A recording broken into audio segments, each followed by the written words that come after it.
बीमारी का सबसे बड़ा कारण आज की दुनिया में, आज के टाइम में एक बहुत बड़ा कारण है प्रॉपरली ना सोना, कम सोना, डिस्टर्ब स्लीप होना। ये एक बहुत बड़ा कारण है बीमारियों का। जैसे हार्ट की बीमारी भी होती है, ब्रेन की भी हो जाती है, साइकोलॉजिकल स्ट्रेस होता है, सांस लेने का होता है। और जब कम सोते हो तो उससे बहुत से प्रॉब्लम आते हैं। दिन में नींद आती रहती है, कमजोरी फील होती है। तो कितना सोना चाहिए, कैसे सोना चाहिए, कब सोना चाहिए, कितना सोना चाहिए? एक आम अडल्ट को 7 से 9 घंटे स्लीप होनी चाहिए।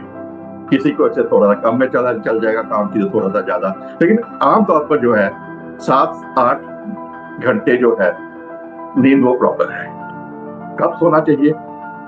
भगवान ने दिन रात बनाए हैं, दिन रात हमारे लिए बनाए हैं, और दिन बनाया है काम करने के लिए, रात बनाई है सोने के लिए। जब भी हम नेचर से टकराएंगे तो चूर चूर हो जाएंगे। तो रात को सोना है, रात को भगवान ने अंधेरा किया है, अंधेरे में सोना है, लाइट जला के नहीं सोना। इसका कारण है कि रात को जब हम सोते हैं, अंधेरे में सोते हैं, तो बॉडी कुछ हार्मोन प्रोड्यूस करती है। मेन है मेलेटोनिन। जो मेलेटोनिन है वो हमारे बॉडी को रिपेयर करता है, और मेलेटोनिन तभी प्रोड्यूस होता है जब रात में हम अंधेरे में सोए। लाइट में सोएंगे तो नहीं बनेगा। तो रात को सोना है, अंधेरे में सोना है, बिना लाइट के सोना है, और 7 से 8 घंटे कम से कम सोना है। घंटा ज्यादा हो जाए कोई प्रॉब्लम नहीं है, कम सोने में ज्यादा प्रॉब्लम है। दूसरा है कि डिस्टर्ब स्लीप नहीं होनी चाहिए। मतलब आप सोए, कुछ देर के बाद में टेलीफोन बज गया, कुछ देर के बाद में किसी ने लाइट ऑन कर दी, किसी ने टेलीविजन ऑन कर दिया। ये 7 से 8 घंटे जो रेगुलर कंटिन्यूस स्लीप की जरूरत है, क्योंकि हमारा ब्रेन जो है ना पैटर्न में चलता है। वो पैटर्न अलग अलग वेव्स है, अल्फा, बीटा, डेल्टा, थीटा। तो ये जो वेव्स आप सोते हैं ना, वो एक एक करके आती है, उनका अपना पर्पस है। और अगर ये वेव जो है, जब आप सोते हैं तो पहले एक वेव शुरू होती है, अगर हम जाके तो फिर से शुरू होगा वहां। तो इसलिए हम regularly continuous sleep is a must. तो आपको 7 से 8 घंटे सोना है, रात को सोना है, कंटिन्यूस प्रॉपर स्लीप लेनी है। अगर आपको कोई सोने में दिक्कत है तो आपको डॉक्टर से मिलना चाहिए। थिबिया मेडिकल सेंटर में इसके लिए ब्रेथ टेस्ट करते हैं, हार्ट के टेस्ट करते हैं, और एक बहुत ही बेहतरीन टेस्ट है, वो है स्लीप टेस्ट, जो कि सोए हुए टेस्ट किया जाता है।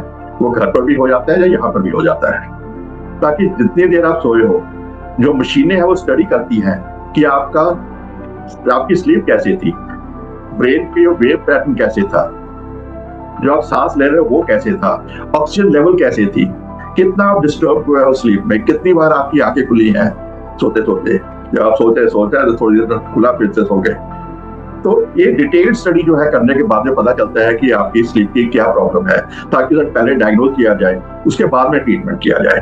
याद रखिए, बीमारी एक ऐसी चीज है जो कि अगर डायग्नोसिस के बाद में ट्रीटमेंट करोगे तो सक्सेस रेट बहुत अच्छा होगा, और अगर आप बिना डायग्नोसिस करोगे तो ट्रीटमेंट है वो अंधेरे में तीर मारने के बराबर है।